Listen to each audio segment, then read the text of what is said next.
Hello, friends, and welcome back to Stories About Entitled People. If you came to work even when you were not needed, do you think your bosses would like it? Our first story is just that. But before we begin, don't forget to subscribe to our channel if you're new here and turn on notifications so you don't miss a new video every single day. Okay, I'll come into work every day. 10 years ago, I worked for the conference department at the biggest hotel in town. The conference department was pretty self-managed, and we would adjust our own schedules according to how busy it was. When summer rolled around, things started slowing down a lot, and I started taking days off to go to the beach with my friends. However, this didn't sit well with the big boss when he found out. He gave me a stern talking to and told me to come in every day, even though there was extremely little work to be done. My colleague could handle it on her own.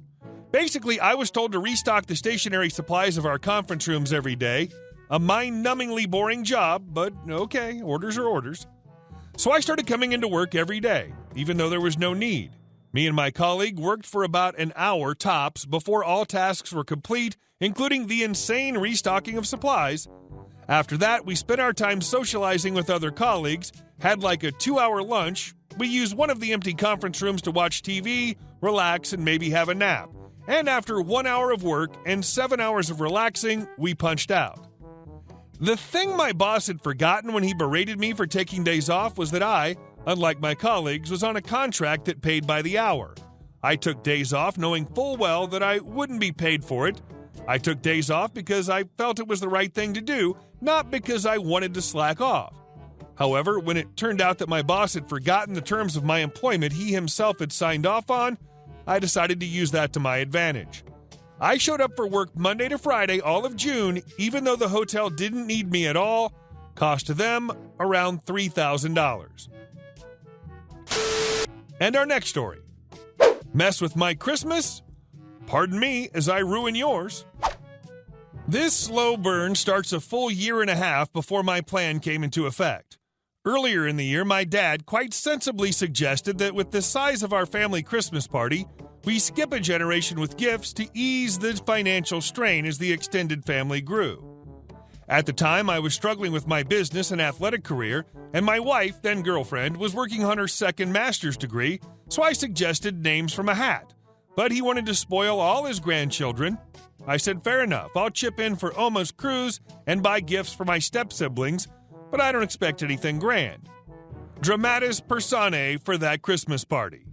Me, 28-year-old, at the time, heavyweight mixed martial artist and strength coach, aka small-time athlete working a day job to barely make rent in addition to training full-time. Martha, stepsister, 40-ish, an aging mombi whose only assets are starting to sag too much for them to be assets anymore, leaving her with no other definable personality traits. Jane, my oldest, niece, 12, stepsister's daughter. Imagine the most vapid teenager stereotype you can and multiply it by 1,000. Tim, my oldest nephew, 9, stepsister's son, living proof that you're never too young to be an a-hole. Robert, stepbrother, 36, formerly cool dude who gave up on life when his kids were born, years later would gain back enough willpower and gumption to physically assault his wife. Tammy, 6, bro's daughter, sweet and shy girl, terrified by my mere presence, the wisest of the bunch, IMHO. Bubba, 7, bro's son, a generally nice kid who at this time was partway into evolving into an a-hole after being constantly told to look up to and emulate Thing 2. Tammy has brought a Nintendo DS and all the kids are struggling to see/play it together, so I foolishly offer to loan them mine to lighten the load. Tammy agrees to share with Jane, and Bubba agrees to share with Tim. Having stupidly deprived myself of my means to escape social obligations, I go to the living room to acquire that much older cure for not wanting to deal with other people: alcohol. Not even having time to pour a dram, my trained ear picks up from the kids' room the unmistakable sound of one human being pummeling another. I politely suggest to Robert that he might want to go have a look, but bro hasn't given 2 craps about anything in about 7 years, so he waves it off and I go to investigate. I walk in to see that Tim may be an a-hole but is not untalented and is managing to strike, shove into a wall, and kick Bubba all at the same time while attempting to play my DS with his other hand, having decided his turn began the moment I left the room. Jane has simply wrested the DS from Tammy, who's now sitting in the corner crying. I shout for Martha, informing her that if she doesn't get in here to break things up before I count to 10, I would have a stern conversation with them. She turns up and separates the kids, and I retrieve my DS. Instead of giving Tim a lesson on sharing and not hitting people, she proceeds to berate Bubba, the kid who was being beaten, for simply not giving the DS to her little piece of crap and making her son look bad. Jane simply lets out a tween-age sigh for the ages and tosses the other DS into the crying Tammy. I then excuse myself from the party, thanking whatever gods may be that I don't have to provide gifts for any of those little craps. 6 months later, my firm belief in atheism is confirmed as Bro calls me and this conversation ensues. Robert: Hey Elbow Smash, while I really appreciate the gifts last year, you should really get something for the kids this year instead. Christmas is all about the children after all. Me: No, I turn up to chat with you and Dad and Oma. I really don't give two craps about the kids. Robert: That's a mean thing to say about my kids. Don't you care about them? Me: You cared about them so much that at the last party you couldn't be bothered to break up a fight where your son was being beaten bloody. Robert: Tim's a good kid. Martha said he just had a bad day. Me: He was literally beating your child. You didn't put pics on social media for a week because of the bruises. If Tim were an adult and had that kind of bad day, I'd have a stern conversation with him and convinced him to peacefully lay on the floor until the police arrived. Robert: Well, stepsis and I were talking and we think you should buy stuff for the kids next year instead of us. Me: Well, I'm happy to not buy you anything, but I'm not getting crap for the Martha's little craps, especially when she encourages that behavior. Robert: Well, if you aren't going to get something for all the kids, you shouldn't get anything at all. It's not right if you don't treat them equally. Me: Done. Now, I'm sure they wish it had been this simple, but unfortunately it wasn't, and I certainly wouldn't have written such a long-winded story if that were the payoff. Thanks for bearing with me so far. We're almost at the end. A few months later, about 2 weeks before Christmas, I get an email from my dad with links to various toys, mostly from Toys R Us, which still existed at the time. When I call him back to ask him what that's all about, this conversation ensues. Me: Hey, what's up? I got your email. What's that all about? Dad: Those are gifts for the kids for Christmas. Me: That's cool if you're getting them that. I'll see them when the kids open them. Dad: No, that's for you to get them. Me: I don't buy for that generation, remember? And I already sent you my contribution for Oma's cruise. Dad: You need to get stuff for the kids. Don't you want them to look up to you as an uncle? Me: Not really. Also, what part of my life suggests to you that they ought to look up to me as any sort of role model? You'd be better off telling them to grow up to be rock stars.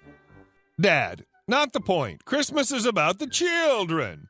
If you don't get them this stuff, I won't put your name on the card for Oma. Me: Well, that's a crappy thing to do, considering I already paid into that. Dad: Will you get the stuff or not?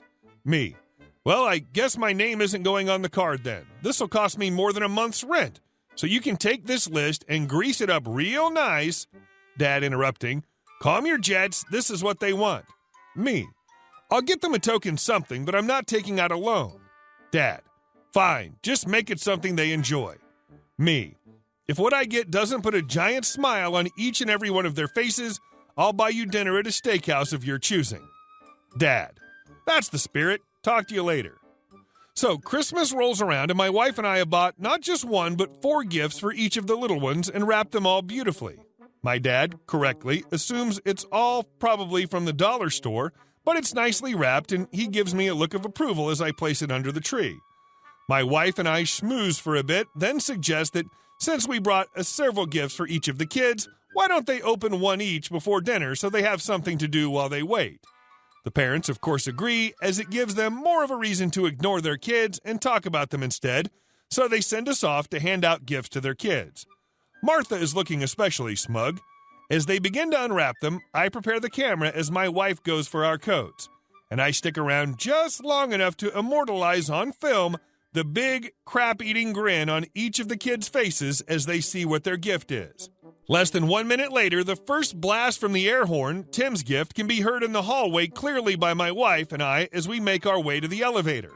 I have no idea how much of the bulk pack of silly string, Tammy's gift, or the 36 rainbow pack of off-brand Sharpies, Bubba's gift, ended up on the walls, but I do know they repainted the place the next month. Whether or not the pile of slap-on bracelets we got for Jane ended up on the wrists and legs of the parents as they tried to contain the other three will be left to the imagination. But I like to think they all ended up in the height of the 80s fashion before Boxing Day.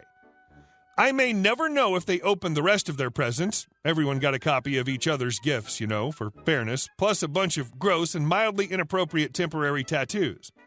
In the confusion, none of them noticed either me or my wife leaving. I'm certain at some point they did notice the pretty gold envelope addressed to the parents on the tree. Inside was a very pretty card, blank, for the following note. This was a warning shot off the top of my head. I've got a whole year to get creative for next time. Merry Christmas. E. I never bought anyone a steak dinner. However, I enjoyed several more Christmases with my Oma and Dad until they passed, and I stopped seeing that side of the family at all. No mention of this incident or gifts for the kids was ever made again. Hey guys, thank you all for watching the video. I'll see you in the next one.